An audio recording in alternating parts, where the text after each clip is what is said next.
خلصنا من الأغراض اللي جبناهم حطينا بالأوتيل وهم عمل كومبلين ثاني مرة بالغرفة. طلعت الأوتيل طلع على الغرفة. أنا كنت قاعد عم بشتغل.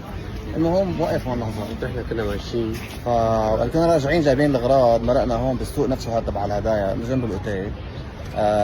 شفنا شيء حلو. شوفوا لي هي طاولة زهر. طاولة زهر ياس، يعني إكسات. يعني قدي وقد هما مع بعض، فاللي بده هيك طاولة يجي ياخذها من هون. وعندهم هون طاولة زهر بيلعبوا فيها 3. هلا على قولة همام انه هي طاولة الزهر بيلعبوا فيها 3. انا ما بفهم طاولة الزهر كثير، بس ايه يعني انه شكلها بيلعب فيها 3. اللي بيعرف لايش بيستخدموا هي الطاولة خبرنا. نرجع على الطاولة الكبيرة، هدول الحجار تبعها شايفين قديش قدهم، يعني عن جد ممكن هي تستخدم صنادية مو للعب يعني، بس كثير شغلة ظريفة. شوفوا لي هالميني منقل عليها معدلة هيك بكرة. هاي السندان كثير لذيذة. وهي دول الشوكة والمشروط. هاي صوبيات والله حلوين كثير لذيذين. دول الشوكة والمشروط. هاي ادوات زراعية كثير حلوين.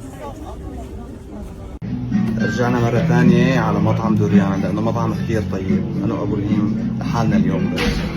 طلبنا المرتديلا والحمص مبدئيا، خليني أفرجيكم. هاي المرتديلا الألمانية وهذا الحمص كثير ظريف عندهم.